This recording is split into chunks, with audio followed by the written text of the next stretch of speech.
Yeah, we'll talk about it. I actually do want a segment talking about Kofi, what he do, who he is, and then also what he got going with his nonprofit and stuff, because it's hella dope. You got any nonprofit stuff coming up soon with your Kofi? Yeah, it was supposed to be October. I was supposed to go to Ghana again, and December South Africa. So we'll see. Where at in South Africa? East London. East London. It's a little outskirt of Johannesburg. Remodeling a school out there. Oh, remodeling a school? Yeah, remodeling a school. And this is through your nonprofit. What's the name again? Yeah, Going Back to Give Back. Going Back to Give Back. / Taifi Humanitarian. Oh. Yeah. So when did you start that? So this was about 10 years ago when I was adopted. So I was actually adopted when I was 15 from Ghana. Oh, wow. That's a later age. Yep. So it was kind of like, it wasn't supposed to happen. When I was adopted, I just decided to go back every year and help out where I came from. Yeah. The blessings that I have had in my life since I got adopted. So I started with soccer cleats, man. So just like that. So you go from soccer cleats to building schools? To building schools, build clinic. Oh, that's right. You built that clinic? Clinic, yeah. So it's been, yeah. This is important for people to know. People think you got to be like super wealthy and super famous and well off to actually help. And really, you don't. You don't. Every help counts. And people think it has to be actual resources. You know, I tell people time. Yeah. And talk about what's expensive. Give someone something you can't make. You can't give back. You can't, go back and get again. It's time. It's time. Time is everything. Giving them time, being there. Yeah. That's all it's all about. But also they're watching you, someone who not only was adopted, because you got to think with the significance that come with being adopted. Yeah. And then layers on top of that when you're 15. Exactly. Coming over. And for me to come back from what I've been through out there, people don't go back. Yeah. To go through what I have been through, people don't usually go back, So, that's absolutely true. I despise going back home ever since I left, which was, Chicago. But it's almost that sense of you don't want to experience those feelings in which why you left, Exactly. It took so much to get out of there. It's like, why would I go back? But it's like, now that we've matured to a level where the importance of going back is everything, they need to see a you, hey, he got out and he didn't just stay out, but he came back and he's actually giving things to us, Giving back, yep. And that's one thing that was big on me, especially with this nonprofit I'm on the board of, and we just did a whole event, is I want to take that back to Chicago, take it back to Inglewood and be able to provide what we never had, And there's plenty of, don't get me wrong, plenty of nonprofits and stuff like that, Southside Chicago, Yeah. Did we see any of them? No. Did we benefit off of any of them? No. Yep. So it's, I love the direct approach that you got as well. It's like, I'm gonna come in, put the boots on the ground and get to it. Exactly. And that's what I'm hoping with this, Safe to Field event with the Mecca Project. I take back to Chicago and just start in Inglewood, And I always tell people, like, is it like one of the most scariest places in Chicago? Yeah, but we also have some of the smartest, the highest amount of, grant and scholarship money ever earned come out of some of these worst places in Chicago. So, it's no different like, diamonds, they created from pressure. So you got to think the pressures of growing up in that, no different than me. Yep. Coming out here or anywhere, it's like, man, I can survive anywhere going through that. But I think it's just being aware enough of what aspects of that experience transition over into this part of my life, Just surrounding myself with more of those type people. Even you, shit. I appreciate you. Get your hair cut anywhere. Yeah, gotta come to Kofi though. Kofi Cuts. That's right. In Ghana, you're looking to build what, a school, or is this So more? in Ghana, I'm trying to build a vibrant school. Ooh. So it's like a beauty school where it can develop kids from the streets, you know. Yeah. Because there's a lot of barbershops and stuff out there. But I think with anything, you know, with the right direction and right support and, you know, the right branding and all that makes things like more like, you know, exciting for people. So I think for me, if I'm able to put something like that there where people can go affordable haircuts at the same time, them knowing that this is a hair school, this is like a beauty school, these are kids that less privileged, you know, that giving them a skill set to go make money. Exactly. So people are more likely to go to a place like that to get their haircut or have their work done. I love the fact it's like, man, let me just come back, make a school, teach one, that one teach two, two teach four, four teach more. Like it makes sense. That's the mentality. That's dope. I like that. Yeah. Trying to give all back, man. Everything I ever learned, everything I know. Not that you're giving back, is you're providing back. You know, I had to explain that to someone the other day. The difference between giving back and providing back is, you know, I give somebody, if somebody who's never had anything, you give them $1 million, like anyone who's won the lottery, what happens? They go broke, right? Yep. You can give easy, but if you provide, like, all right, hey, let me provide you the necessary skills and certain opportunities to go make $1 million. Now, it's not just making that $1 million, it's retaining it, you know? Exactly. That's at least the mentality you're teaching them is respect the process and the things that go into it rather than, you know, just the end goal. The end goal kills dreams too. I had a lot of dreams killed because I didn't think I was good enough to even get to that level to acquire that, you know? Exactly. Especially, you know, being American black, it's a lot different than, say, you coming from Ghana over, right? It's a lot of layers to it. We all have tangible things within that we can produce and go out and share it in a way to make money off of it. Yep. I'd have never known how good I was being a quote unquote, what my kids call me, a problem solver, or being a consultant, you know, a therapeutic consultant. That's right. And a mental performance. I would have never knew I was good at any of this. Talk to any of my friends, they're like, oh, he's been doing that for years. But I also want to help the people of South Africa too. I know a good friend of mine actually grew up in the same orphanage. He knows a school out there, like he works around that school. And he's like, they gonna need your help, man. Like, you should come out here and help. That's what I do. I will find these little problems in inner cities. You know what? Go raise and then go fix it. We should connect both nonprofits because the Mecca Project's sole purpose is to provide free, best-in-class education, resources, technology as well. So you see now, if you're going back to build these schools and stuff, now I can help out with curriculum in the technology part. And just books and stuff, because that's what the Mecca Project's about. So if you're going out there to do that, then I can come out as the Mecca Project and, hey, we're gonna have this X amount of things donated for the curriculum part, whether it's barbering, right? Whether it's the education piece for within the school. That goes a long way. Definitely want to connect on that. I think that'd be awesome. Because I'm gonna do it in Chicago, so I know the dollar is stretched way longer out there. How's the Chicago projects going so far? Like with you as well? They're going. They're going well. A lot of conversations now. Outside of my consulting mental health stuff, now that I finished that last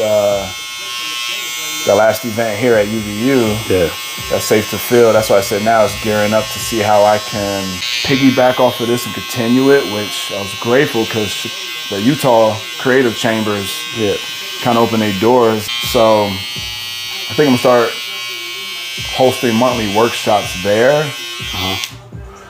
And then at least having like half the proceeds go back to Creative Chambers. You know, it's black owned, so make sure they're good. And then half of my half go just to the nonprofits that I sit on the board of. Exactly. Because why not? That's been my motto this year is why not? 2 mantras, why not? And then my other one is what I had since I was a kid is Nike. At the end of the day, Nike. Yep. Just do it. Why wait? Why wait, Are you going to have a curriculum that certifies a person or just kind of, hey? Well, we want to put kids in a program. We want to do it as a school, so they're learning, not really for the barbering. The barbering is just skill that they're going to learn as they're in school. But, we want to make sure that you're also going to school and learning a trade. Yeah. So it doesn't have to be barbering per se, but I see a lot of women out there that they braid. Yeah. They know how to braid very well. They know how to do all these wigs for women and stuff like that, but they don't have the right, direction. They don't have the right focus in mind where they say, oh, I want to do this and make this, I can make this amount of money. And they don't know how to keep records of how their income, they just make, spend. True. Right? So that's the mentality there. So those are all parts of the system. So really, you're increasing financial literacy through a trade. Exactly. So it's more than just barbering. Yeah, for me out it's there. a way of life. I just know that people there love to look good. Love, hygiene is one of the key things.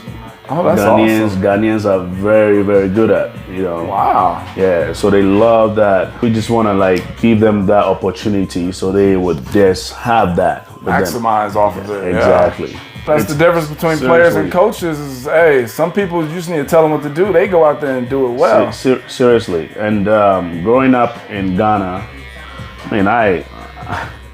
I was doing a lot of things that as a young kid, you'd be like, man, they shouldn't be doing all this work as a young kid. If I was a young kid here in America, I always say, I don't remember my childhood. Meaning, I just don't remember being a child because you have to grow up. You just got to grow up as a young kid.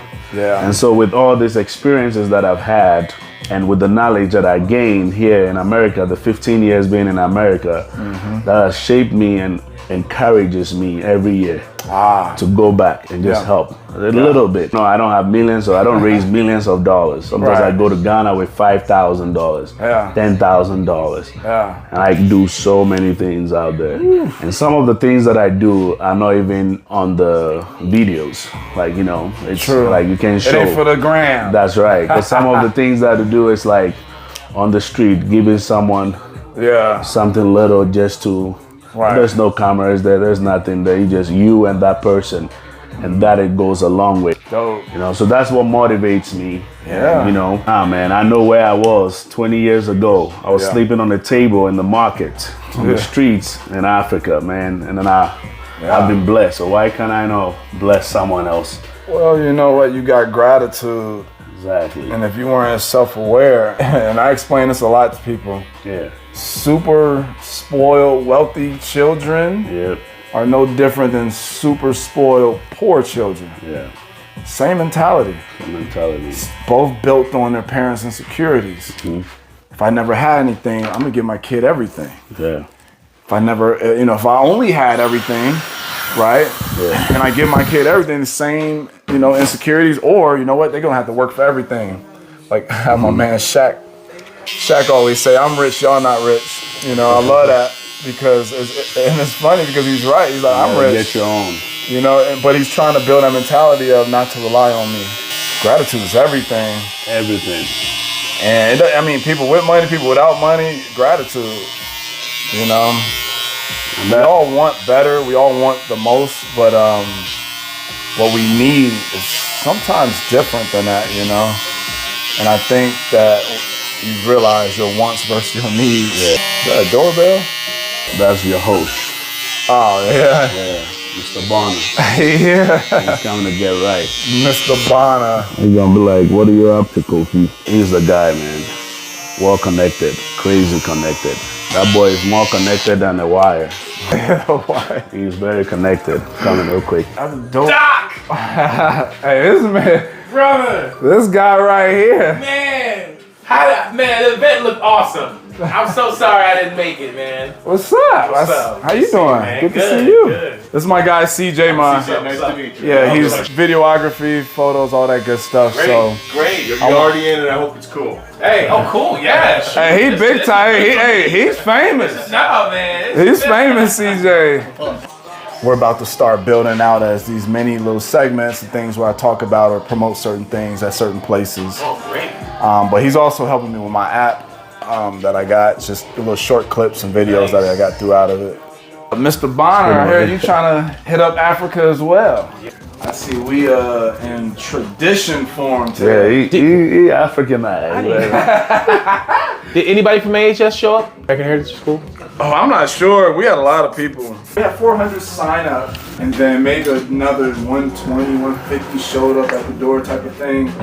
But a lot of kids, a lot of emotions. Yeah. It was pretty cool. It was pretty cool. Oh, man, we need that. Yeah, I just went over just, the mental side of sports and life and how to transition the things that we gain out of sports and how it's applicable to becoming the most successful version of yourself in life. So that's what I kind of covered on the sport mental health realm. And then another person, Bronson. Oh, yeah, Kofi. Kafuski, yeah. So he spoke as well, which was great. How was he?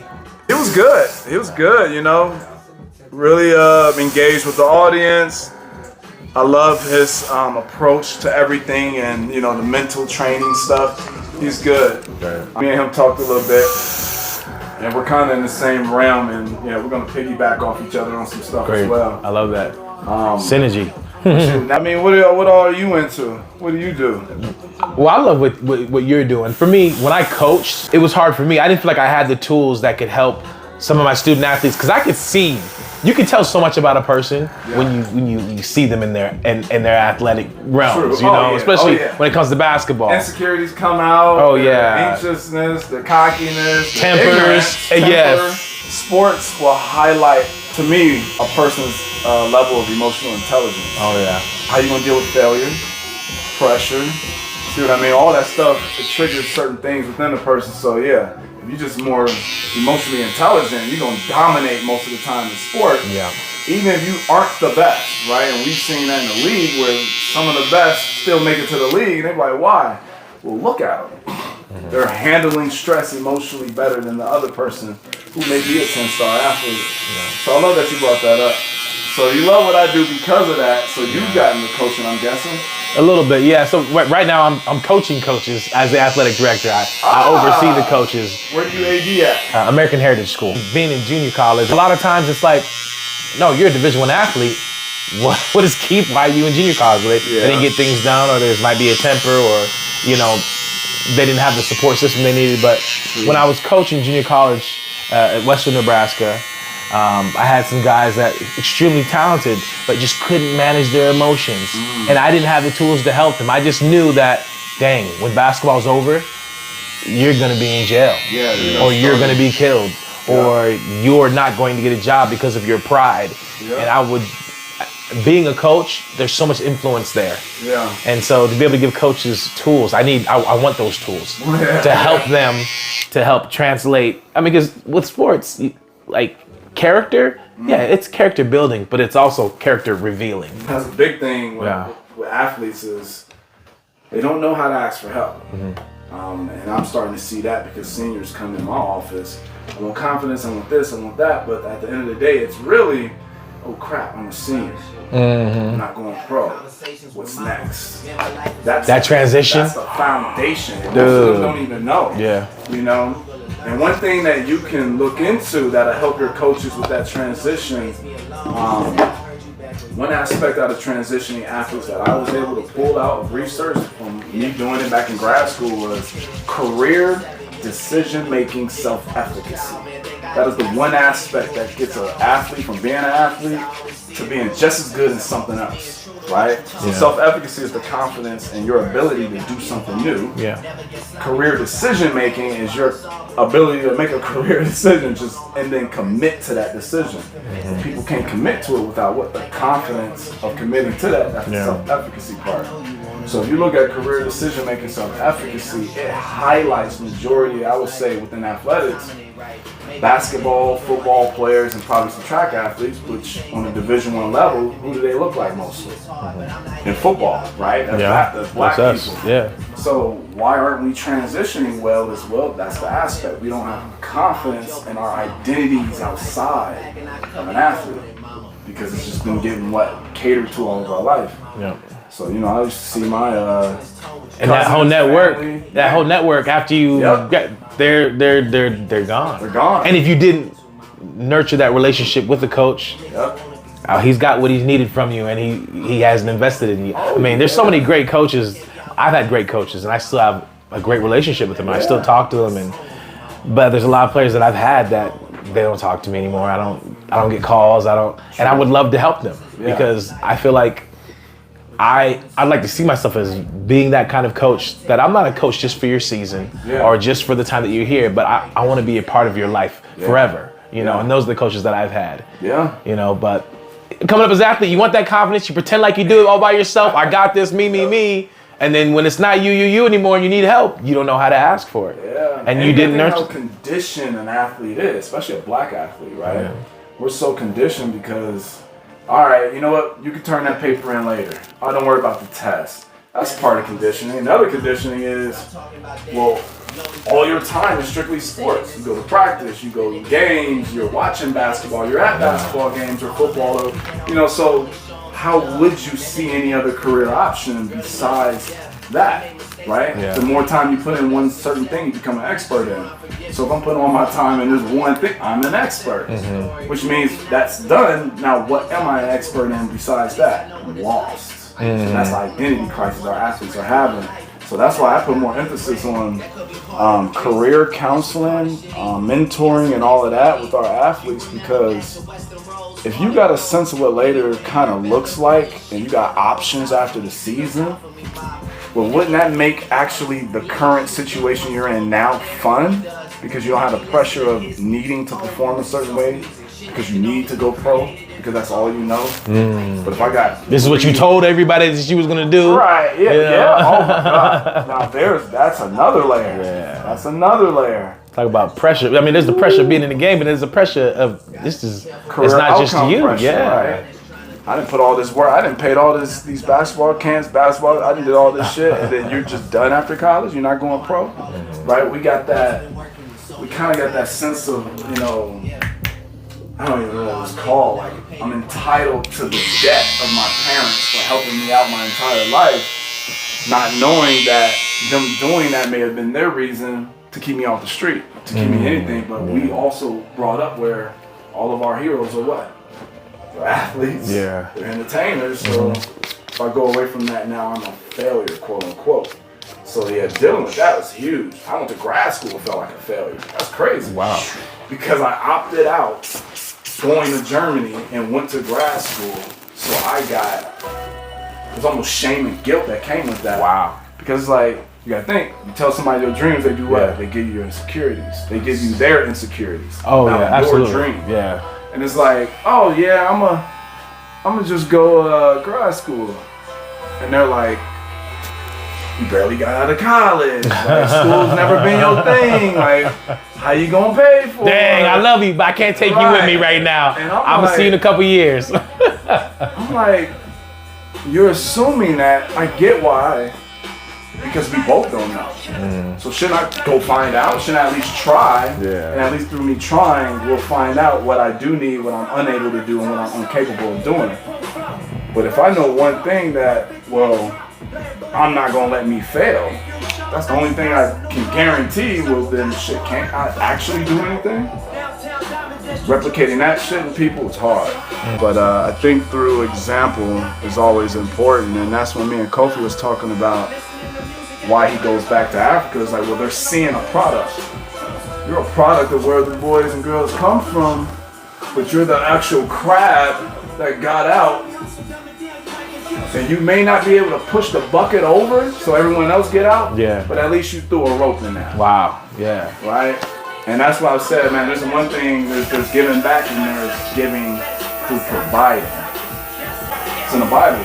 Teach them to fish. They just give them the fish, right? Teach them to fish. Boom. One tangible skill the community can make money on.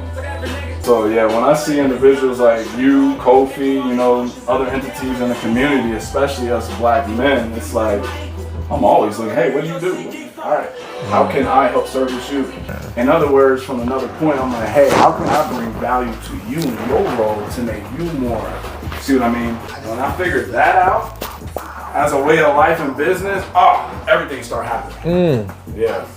How can we lift each other? I mean, what else is there? If I ain't lifting you up, then what am I doing to you? That's the scary part.